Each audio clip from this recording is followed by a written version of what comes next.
the official podcast of BNI Success Link, your link to success. Hello again, everyone. I'm your host, Rav Mendiratha from Socio Squares, and Landing Leads is where my business leads. Today's topic is very relevant as stress is top of mind. So the topic is the top 3 things to know and ask about stress management with emotional resolution. And of course, I have an expert on this subject, Sarah Ray Schumacher. Sarah Ray, thank you so much for doing this. Thank you so much for having me, Rav. I know you are an expert in the health and wellness space. You've been in this domain for 20 years. And why don't you give an insight to our audience about what you do? Sure, thank you. So I do a French technique that's called emotional resolution. It's a somatic technique, which just means relating to the body. It resolves overwhelming emotions, unwanted behavioral patterns, fears, and anxieties. Interesting. So what is actually emotional resolution and how is it different from traditional therapy? So with emotional resolution, we actually use the sensations in the body to resolve traumas, big and small, anything from work frustrations to grief and tragedy. Um, if you think about any time you feel a disruptive emotion, there's always physical sensations that happen along with the emotions, and so we tap into those physical sensations. And with my clients, they get a sense of calm first in their body and then in their mind. It actually rewires the brain so that situations that have historically been triggering for them they can actually have a neutral response to. That's very intriguing. And I know I've done sessions with you, but still it's so difficult to think about what is happening to your body when you are under stress, right? So why is such an approach that involves the body in addition to the mind? Why is it important, especially at this time?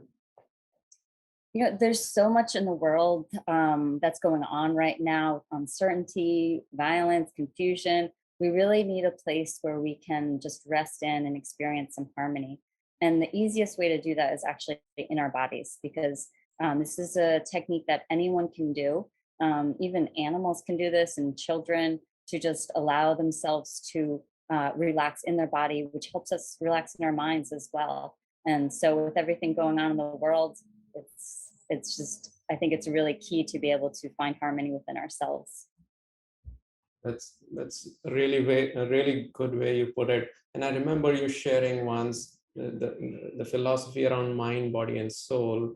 And we often continuously think that okay, the stress is in the mind, but forget about body and soul. So that's really cool what you're sharing today. What do you do to handle stress? Great question. So I've been in the industry for so long that I've tried just about everything. So, but I do acupuncture, chiropractic, meditation. I love to dance, sing. I don't dance, professionally or sing very well, but I love to do those things. And anything we can do that feels good in the body is really helpful. Getting out of nature. Sometimes I color, go for hikes, all kinds of things. That's so cool. And I'm in a way jealous that I need to find more time to do all of that. So that's so cool. Yeah. So, what are the top 3 things you would say that people should ask and remember about emotional resolution?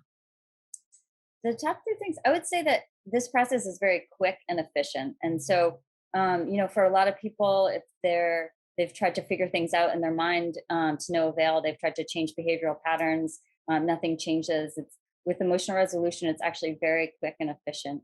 And so shifts can happen within a matter of minutes. It's also a natural process for all of us. And so our bodies have innate wisdom, and through emotional resolution, that's what we're tapping into. And so anyone can do it. And so that's the third thing I would say. Like, anyone can do this, and um, yeah, and I love teaching people how to do it because it really empowers the person. So it's a beautiful thing. So cool. And one final question before I let you go. What are the mistakes you would say you have seen people make with traditional stress management? I would say the biggest mistake is just taking it too seriously. Um, you know, it's hard enough being a human, but then when we put pressure on ourselves and we think like, oh, I should run today, I should meditate, I should get on the, treadmill.